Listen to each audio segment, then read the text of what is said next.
Well, hello there, everybody. Paul here, uh, visiting another subject that I wish I didn't feel like I had to, but I think it's appropriate, so I'm going to go ahead and do it. It has to do with Mr. John Hembling. I'm wearing, by the way, one of my favorite Pink Floyd T-shirts in honor of John, who has become more or less the Sid Barrett of men's issues on YouTube these days. We had a little bit of an uproar recently. I got an email yesterday, I guess officially day before yesterday now, from one reader that I had never heard of. I don't know who it was, but pointing to the possibility that John had plagiarized part of an article of his that was published on the site in 2011. We take that sort of thing very seriously. Plagiarism is a very big no-no in terms of journalism. We do a lot of provocative things at ABFM. We certainly push the envelope on the feminist sense of decency and a lot of mainstream sense of decency at times, but we don't lie and we don't plagiarize. And it was serious enough that I just copied the email into one of our Skype discussion threads and asked if somebody would look into it. Sure enough, very quickly, one of our writers, August Lovenskjolds, hope I'm pronouncing that right. I never can pronounce August's last name correctly. Looked into it, and sure enough, there were 5 major points in there where it is obvious that John lifted someone else's writing, rearranged a word here, rearranged a word there, and in some cases didn't rearrange much at all, and then passed it off as his own writing. It is unfortunate when that happens. It reflects a lack of honesty. That is something else that we had more or less come to expect from John in other ways, but they're not related to this particular incident. The fact of the matter is that I made a summary decision after reading the review by August that we were going to work something out to apologize to Mr. Loeb, whose writing was taken, and we were going to remove that article as well as the rest of John's material from the site in the interest of making sure that we are upholding good journalistic standards at ABFM. Well, John made a video about this actually pretty quickly. I don't think it took him long to find out. And I want to share part of that with you and give you my responses to it. Let's take a look at the very beginning of his video and see what John has to say. In 2008, I wrote an article on my personal blog, which at the time I called Hypnotism, and that article was republished by A Voice for Men in 2011 under the title Leo Strauss and Neoconservatism in America, I think, or a title something like that. And in that article, I borrowed a couple of sentences from Jim Loeb, who wrote an article similar to mine on Alternet in 2003. Okay, so John borrowed a couple of sentences. Actually, it was the better part of 5 paragraphs. You can find that on the article at avoiceformen.com. But John now says he borrowed a couple of sentences. Okay, he borrowed a couple of sentences without attributing them to the person who wrote them. I don't know where John gets his sense of the word borrow. Did he return them to the guy? Did he ask if he could borrow them? No, he took somebody else's writing and he put it under his own byline and passed it off as his own. That's all that happened here. What becomes more interesting, though, and humorous as we go along, is John's continued defense of this and the way he approaches playing butthurt over it. What we'll show you now is part two of what we have of three parts of John's response to this. And again, I will give you some commentary on it afterwards. So here's part two. So I wrote my article 5 years later, and I obviously had been reading Jim Loeb's article, and I borrowed a sentence from him. And being a very bad fellow, I didn't cite the source on my personal blog, which I think had about a dozen readers. Okay, I stand corrected now. John only borrowed one sentence. And it really didn't matter because his blog didn't have but about a dozen readers. That's the message John is sending. He has reduced the number from 2 sentences to 1, and it is actually neither of those. But the rationale is that, well, not enough people read it to make a difference. And of course, when the article was accepted for republishing on ABFM in 2011, it got substantially more than 12 readers. John did not mention to us at the time that he had borrowed somebody else's work in order to make his article. But I mean, there you have it in his words, folks. He has not plagiarized or stolen, he has borrowed. And it didn't really matter because there was only a few readers, which makes me wonder why it wouldn't become something that mattered when John knew there was going to be a lot of readers to his article. But again, he's missing the point here. But the final thing here, and this is not going to be a terribly long video, because there's not a whole lot to say about this that John Hambling isn't saying for himself, which is quite beneficial for us at this point in the game.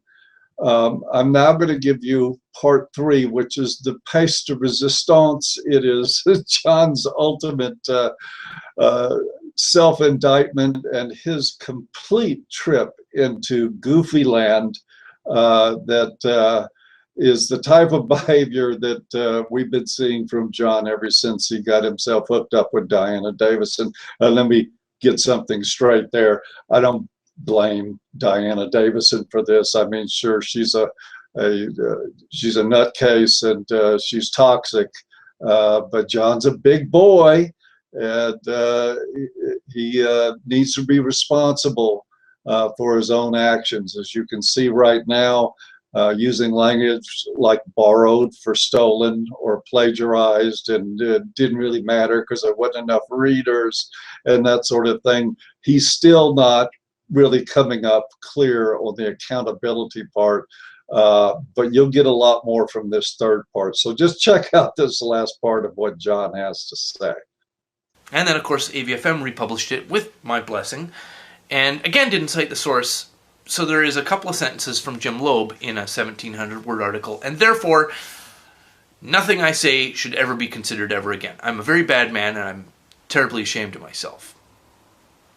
Or possibly, ABFM, and particularly Paul Elam, has been searching high and low for any plausible excuse to purge all my writing from the site and throw me under the bus. Okay, well, let's see now. We are back up to 2 sentences.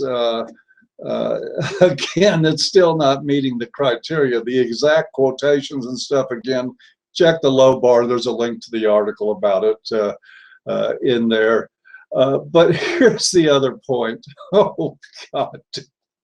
John. I have been searching high and low for an excuse to remove your material from the website that I own. Is that really what you're trying to tell people? I could go in there and hit delete on any article I want. For ever since I've owned the site, I am the owner and the publisher. I have removed some articles before, but one example was Woolly Bumblebee, when she used the site to solicit for funds and then turn around and stole them. Naturally, we removed her material from the site without compunction. But John really seems to have it in his head that I have some fear about removing his material from the site and that I needed some sort of plausible excuse to do it. Good Lord, I've already had plenty. Let me just run through a couple of things. Look, where this comes from, where it all stems from, is from the fact that John was not invited to speak and not indeed allowed to speak at ICMI 14, and nor will he be allowed to speak at ICMI 15. The fact of the matter is that decision was made because John is not ready for that sort of public interaction. He doesn't have the media skills. He doesn't have the presentation skills. He doesn't have the ability to carry the message that ABFM is trying to carry and to do it effectively without putting us in trouble. He wanted to come in the gate belonging to an organization named Cock and was prepared to tell any news reporters that if they had an issue with his Cock group, that it was because that they were trying to shame male genitalia. The fact of the matter is, if you want to see more, I'm going to include another video by Skeptor about that was made about John. If you want to see why that we had honestly such incredibly good reason to not allow John to make a public appearance with live cameras rolling and all of that good stuff and the media in the audience, check out the video on John's proposal to do a crowdfunder to raise money to give nuclear weapons to Palestinians. Skeptor absolutely strips him bare and naked and eviscerates him completely in a response video showing just how ignorant John is. Now, is this related directly to the plagiarism or to his departure from ABFM? No. But what it is more evidence that when we looked around and were making decisions about who would speak and who would not speak at the ABFM conference, it became clear across the board that John Hembling was not the kind of material that we, or the risk that we needed to take by putting him out there. And he has been butthurt ever since. I understand. John did a lot of writing for ABFM, much of which was very good, makes the plagiarism even more pathetic because John doesn't require stealing other people's material in order to produce some good content. But the fact is, that's what he did. And it's not something we can be a part of.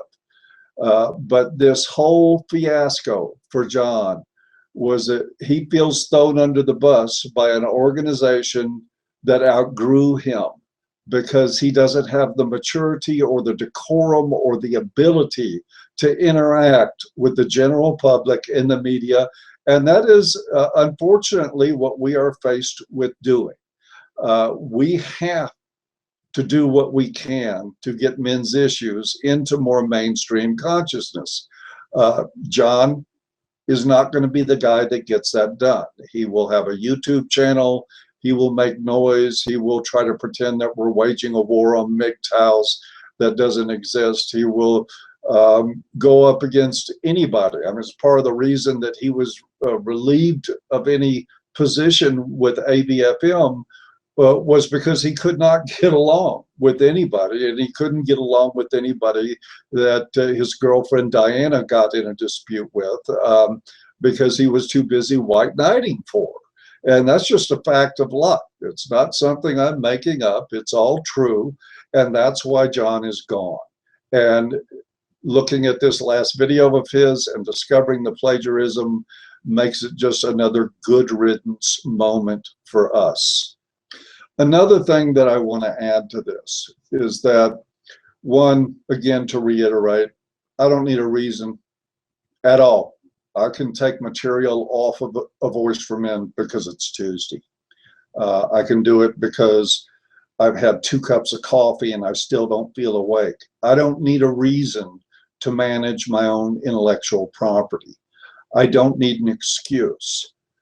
However, if we were looking for excuses, John gave us one of the best ones in some of his other videos.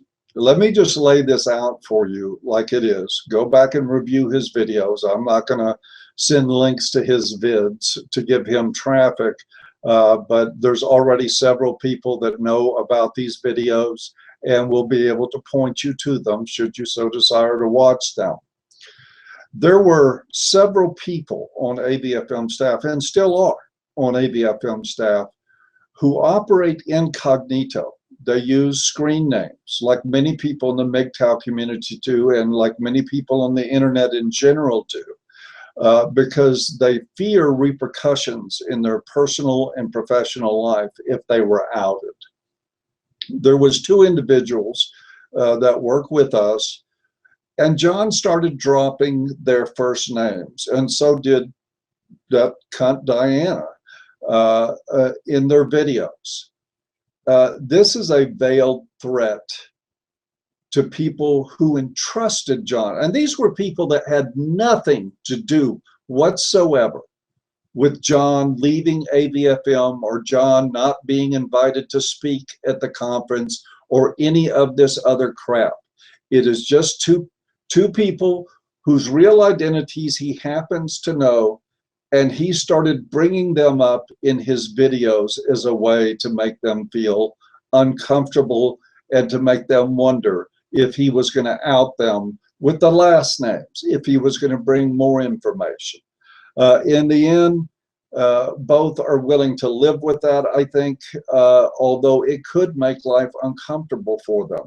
But the mere fact that John would take innocent bystanders in his dispute with me and treat them in this way after they entrusted him, as we all have to trust each other who operate incognito on the internet, that he would do this, this takes John Hembling to a level of scumbucket that if I was looking for an excuse to pull his material off the site, that would have been it right there. If I needed an excuse, I would have ripped that shit out and thrown him under the bus completely for being the absolute asswipe of a human being that he's been with this stuff. I kept that material there because I didn't think that there was anything journalistically unsound about what he had provided to us. And it was good material for MRAs, for MGTOWs, for other people to come in and read. And now we know it can't be trusted. And now I know that John Hembling is a person who can't be trusted. I know that there's going to be people that there's always the, oh, I hate the infighting crowd, and why don't you guys stop, and why don't you get a, or Paul, you're being a dick, or whatever. I don't care. I don't care. I have sat on this information. I have listened to John vomit out his bullshit over and over again, or at least I've received reports of it. I haven't listened to too many of his videos, but I know he's been doing it. I know that Diana Davison is manipulating some MRA behind the scenes, some MRAs behind the scenes to try to stir up trouble. Folks, none of it is going to work. John is also trying to push the idea that ABFM is going downhill for some reason. I think he better check his numbers out a little bit better. We have a larger staff than we've ever had right now. We have so many things in the works that are coming out over the next few months that are just going to blow our readers away. I'm happy about where we're at. I couldn't be more thrilled. As I think it was Mark Twain said that the rumors of my death were greatly exaggerated. But folks, this is the deal. This is what's happened between John Hembling and ABFM. He got butthurt over being ousted. He proved over and over again why he should have been ousted, and he's proving it again now. And that's fine. I mean, this is why that we cull out some of the gene pool from time to time, and sometimes even people that were useful at one point in the game become very unuseful and destructive later on down the road, which is exactly what happened with John. Anyway, that's it for me. I'm signing off. That's all I've got to say. You guys have a great evening. We'll talk to you next time. Bye-bye.